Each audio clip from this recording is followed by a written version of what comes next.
The history of Native Americans is a profound and tragic tale of devastation. It speaks of vibrant cultures, deep spiritual connections to the land, and a way of life systematically shattered.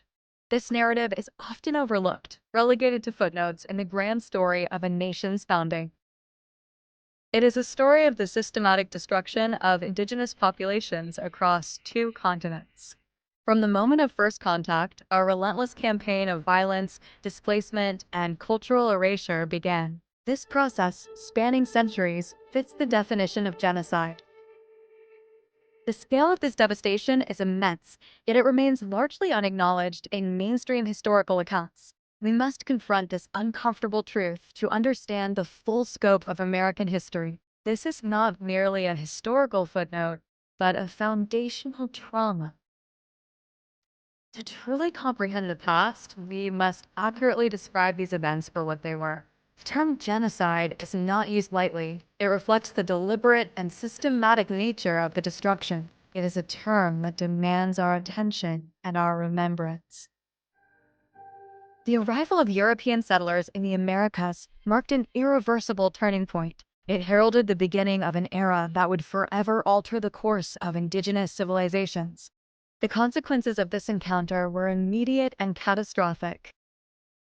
Initial interactions sometimes involved trade and curiosity, but this fragile peace quickly dissolved into conflict. European expansionism brought with it an insatiable demand for land and resources. This clash of cultures inevitably led to widespread violence.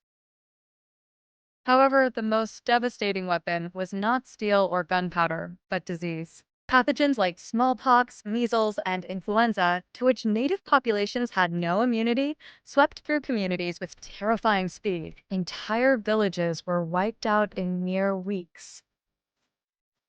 The decimation of populations occurred on an unimaginable scale, often before battles were even fought. These invisible killers paved the way for conquest, weakening indigenous societies from within. The land was emptied, not by war, but by plague. This initial wave of death created a vacuum, making further atrocities and land seizures easier to execute. It set a grim precedent for the centuries of violence and oppression that would follow. The stage was set for a prolonged tragedy. As European settlers expanded their reach across the continent, violence became an increasingly commonplace tool of subjugation. It was not random, but often deliberate and strategically employed. The goal was clear: to remove indigenous peoples from their ancestral lands.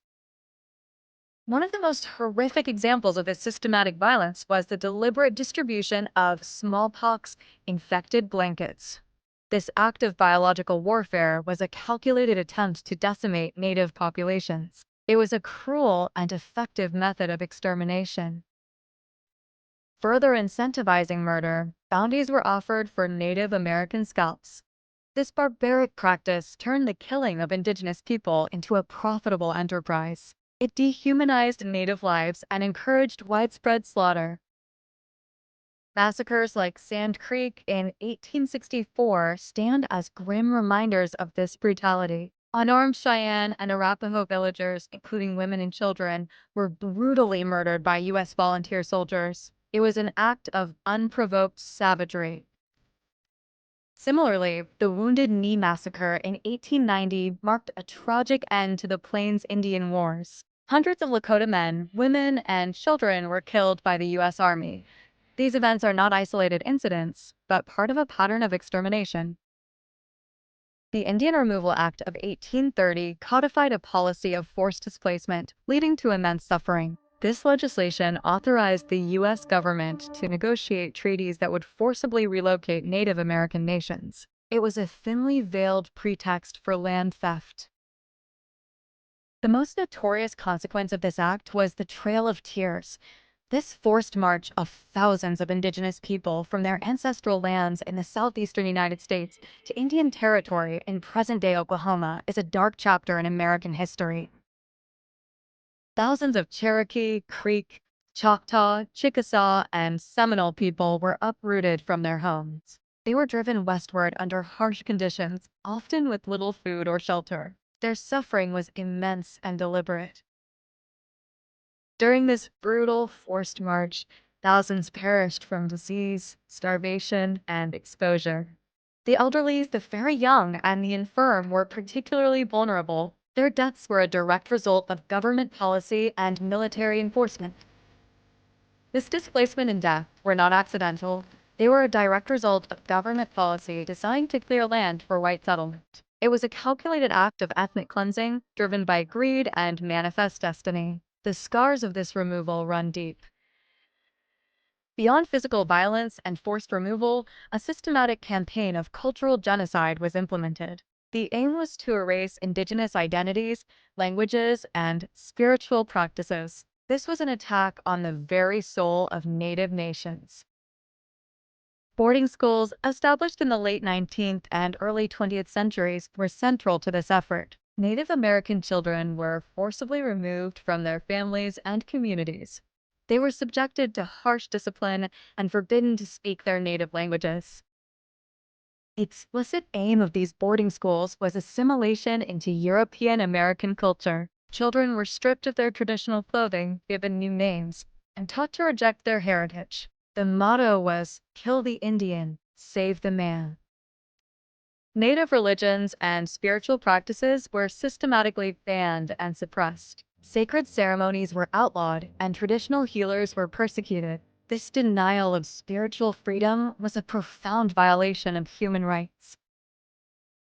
Sacred lands, vital to indigenous spiritual and cultural practices, were often destroyed or desecrated. Burial grounds were disturbed, and ancestral sites were plundered. This further severed the deep connection between Native peoples and their heritage.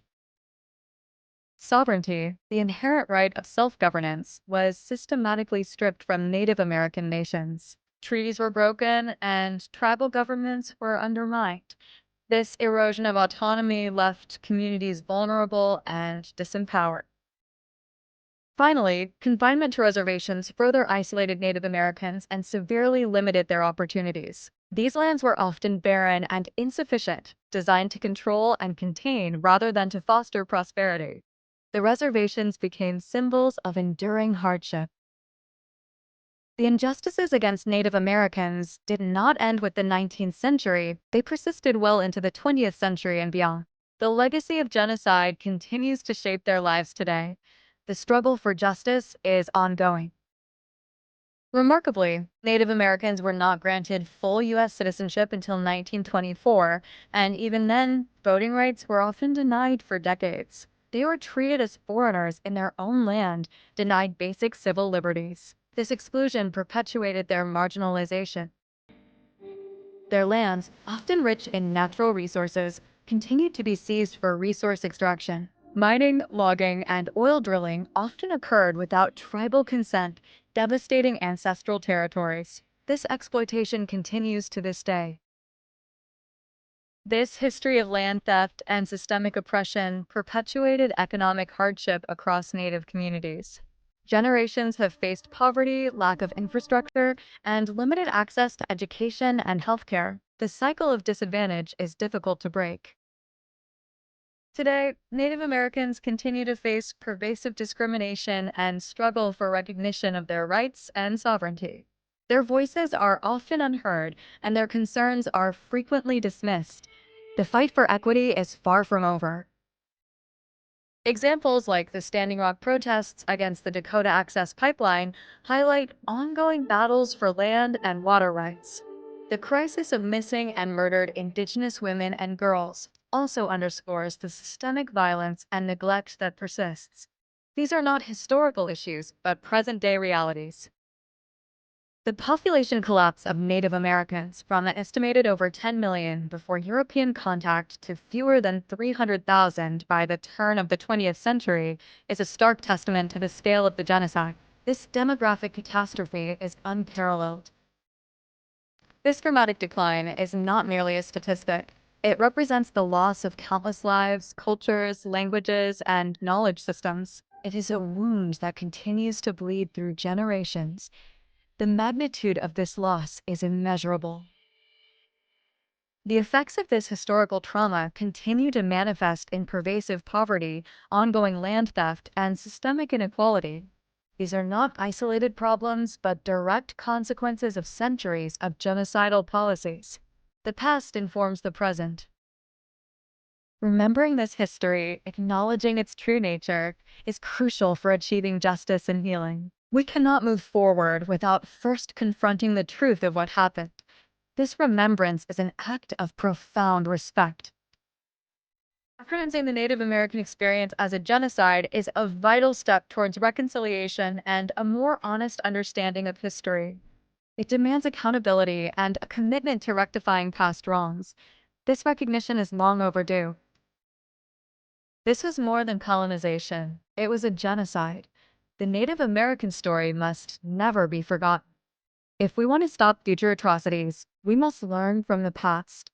Share this video, keep their memory alive, and subscribe to the Turkish Odyssey as we continue uncovering the world's hidden injustices. Thank you for watching. See you in the next adventure.